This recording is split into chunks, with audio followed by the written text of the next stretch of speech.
నమస్తే, welcome to our channel. నేను మీ ప్రియాంకరావు. ఏపీకి పరిశ్రమల వెల్లు అనేది ఇంకా కొనసాగుతూనే ఉంది. మరి ఈ కొనసాగింపుకి మరొక ముఖ్యమైన విషయం, అందరూ సంతోషించాల్సిన విషయం ఏంటి అంటే 2 లక్షల కోట్ల రూపాయల ప్రాజెక్ట్ ఒకటి ఏపీకి రాబోతుంది. దీనికి సెంట్రల్ గవర్నమెంట్ కూడా గ్రీన్ సిగ్నల్ ఇచ్చేసింది అని చెప్పేసి అంటున్నారు. వెంటనే ఇది అనగానే మనకు తెలుసు, మొన్నే ఐబిఎం ఎక్స్టెన్షన్ గురించి మాట్లాడుకున్నాం. తర్వాత మల్లారెడ్డి గారు కాలేజెస్ తీసుకున్నాను, నేను అక్కడికి వస్తున్నాను, అక్కడ నేను ఇన్స్టిట్యూట్స్ స్టార్ట్ చేస్తానని చెప్పారు. మరి ఈ రెండు కాకుండా ఇంకొకటి ఏదైనా ఉందా, లేదంటే ఈ రెండింటి గురించి మాట్లాడుతున్నారా అనేది మనం తెలుసుకునే ప్రయత్నం చేద్దాం. మనతో పాటు సీనియర్ జర్నలిస్ట్ సిఎస్ రావు గారు ఉన్నారు, ఆయన అడుగుదాం.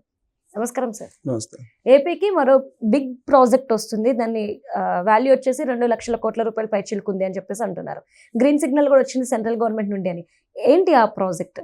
ఇప్పుడు సెంట్రల్ గవర్నమెంట్ దేశాలతోటి ఎంఓఎల్ చేసుకుంటుంది. ఆ ఎంఓఎల్ చేసుకున్న తర్వాత కంపెనీలు వస్తాయి భారతదేశానికి. భారతదేశంకి వచ్చిన తర్వాత ఏ రాష్ట్రానికి రావాలనేది డిసైడ్ అవుతుంది. అది ఇప్పుడు సెంట్రల్ గవర్నమెంట్ సెమీ కండక్టర్స్ మీద బాగా కాన్సన్ట్రేషన్ చేస్తుంది. ఎక్కడెక్కడ ఏ దేశాలతో సెమీ కండక్టర్స్ ఉన్నాయి, ఇప్పుడు తైవాన్ కానీ ఇలాంటి వాటితోటి సెమీ కండక్టర్స్కి హబ్బుల్లాగా ఉన్నాయి. సో రాబోయేటువంటి రోజుల్లో సెమీ కండక్టర్స్ అనేది భవిష్యత్తు. తర్వాత AI, quantum computers, cyber security, ఇవే కదా మెయిన్. డేటా అనాలిసిస్, ఇవే రాబోయేదంతా. ఆర్టిఫిషియల్ ఇంటెలిజెన్స్, ఏఐ లోకం, ఏఐ ప్రపంచం అంటున్నారు కదా. ఈ ఏఐ నడవడానికి గుండెకాయ లాంటిది సెమీ కండక్టర్స్. ఈ సెమీ కండక్టర్స్ లేకపోతే నీకు ఏఐ ఉండదు.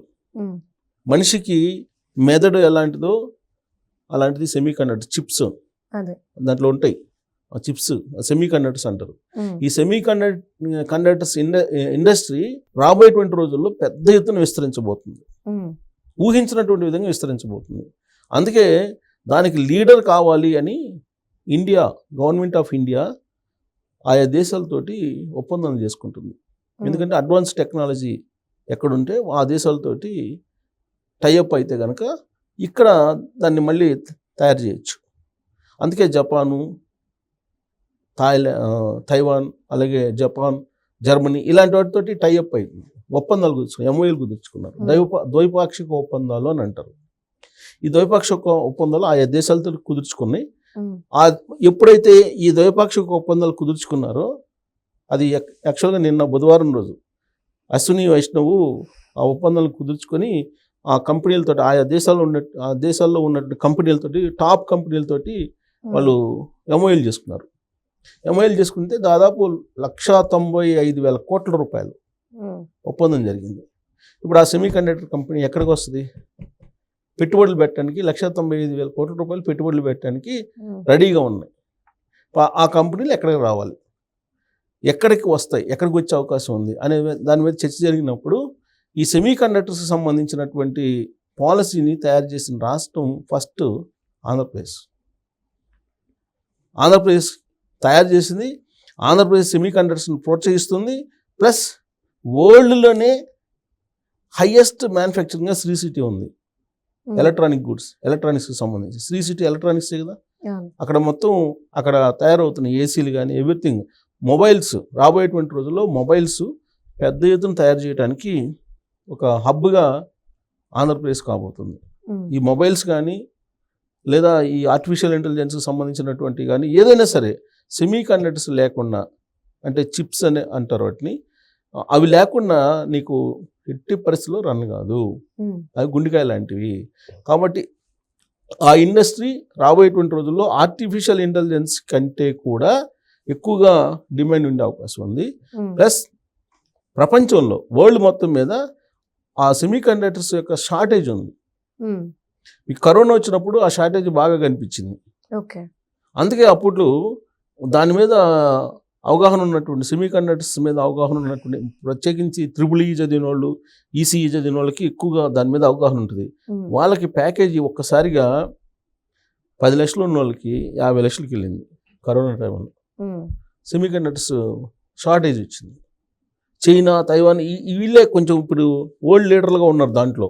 అమెరికా వీళ్ళే కొంచెం వరల్డ్, అమెరికా కంటే కూడా చైనా, తైవాను నీకు వాళ్ళు వరల్డ్ లీడర్గా ఉన్నారు దీంట్లో. ఉమ్, ఇప్పుడు వాళ్ళ దగ్గర నుంచి ఇప్పుడు మనం చైనా, తైవాన్ కంటే కూడా మనం లీడర్ కావాలి, సెమీ కండక్టర్స్ సంబంధించినటువంటి లీడర్ కావాలి అనేటువంటిది ఇప్పుడు ద్వైపాక్షిక ఒప్పందాల్లో భారత ప్రభుత్వం కుదుర్చుకుంది. భారత ప్రభుత్వం నుంచి కంపెనీలు ఇప్పుడు స్టేట్లకు రావాలి. స్టేట్లకు రావాలంటే ఆల్రెడీ పాలసీ ఆంధ్రప్రదేశ్లో తయారయ్యింది. ఉమ్, కాబట్టి ఇమీడియట్గా 1,95,000 కోట్లు, సుమారుగా 2 లక్షల కోట్లు ద్వైపాక్షిక ఒప్పందాలు కుదిరిన కంపెనీలతోటి అక్కడ భారత ప్రభుత్వం కనీసం దాంట్లో సగమైన ఆంధ్రప్రదేశ్కి వస్తే మొత్తం వచ్చిన ఆశ్చర్యపోవసంలా సెమీ కండక్టర్స్ సంబంధించి ఉమ్, ఆ కంపెనీలు.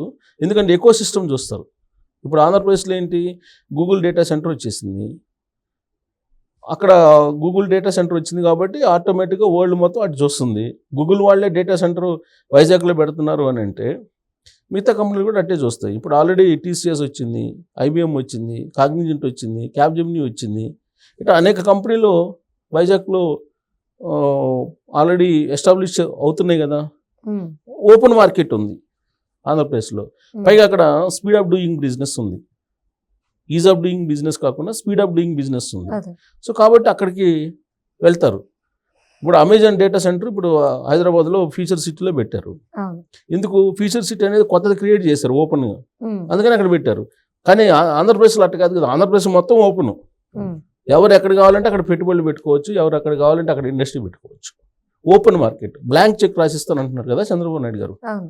సో కాబట్టి రాబోయే రోజుల్లో గవర్నమెంట్ ఆఫ్ ఇండియా ఉమ్, ఏదైతే ఒప్పందాలు ద్వైపాక్షిక ఒప్పందాలు కుదుర్చుకున్నాయో ఆ ద్వైపాక్షిక ఒప్పందాల్లో సింహభాగం ఆంధ్రప్రదేశ్కి వచ్చే అవకాశం ఉంది. ఉమ్, పెట్టుబడులు రాబోయే రోజుల్లో 2047 నాటికి భారతదేశంలో హయ్యెస్ట్ భారతదేశ ఇన్కంలో భాగస్వామ్యం ఆంధ్రప్రదేశ్ కాబోతుంది. ఇప్పుడు ఆల్రెడీ వృద్ధి రేటు జాతీయ సగటు కంటే ఎక్కువ ఉంది ఆంధ్రప్రదేశ్ది.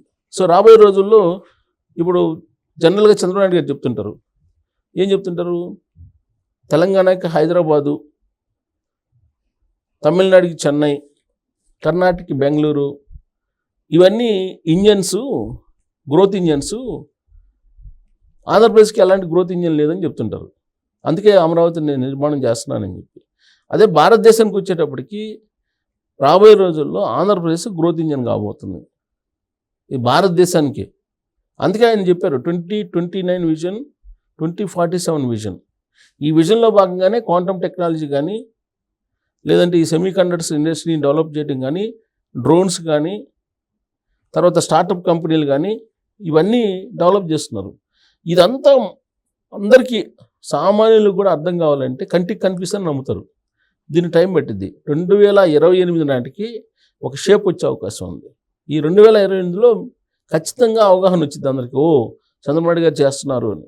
సో ఇప్పుడు ఈ సెమీ కండక్టర్స్కి సంబంధించినటువంటి ఇది కనుక, ఈ ప్రాజెక్ట్ కనుక వస్తే అపారమైనటువంటి ఉద్యోగాలు వచ్చే అవకాశం ఉంది. దాదాపు 3 లక్షలు ఉద్యోగాలు వచ్చే అవకాశం ఉందని ప్రాథమిక అంచనా వేస్తున్నారు. సో కాబట్టి ఒక పెద్ద ఇండస్ట్రీ, అందులో వరల్డ్ మొత్తాన్ని క్యాప్చర్ చేసేటువంటి సెమీ కండక్టర్స్ ఇండస్ట్రీ, వరల్డ్ మొత్తానికి లీడర్గా తైవాన్ చేయనుంది. ఆ స్థాయికి ఆంధ్రప్రదేశ్ చేరడానికి ప్రయత్నాలు చేస్తున్నారు. ఆల్రెడీ ఇప్పుడు దానికి సంబంధించిన నెగోషియేషన్స్ కూడా చేస్తున్నారు. లోకేష్ గారు ఢిల్లీ వెళ్ళినప్పుడు కూడా అశ్విని వైష్ణవ్ని కలిశారు. ఆ నెగోషియేషన్ జరుగుతున్నాయి. బహుశా త్వరలోనే ఒక good news Andhra Pradesh semi conductors రూపంలో వినబోతుందని చెప్పి అనుకోవచ్చు. Right. Thank you so much sir.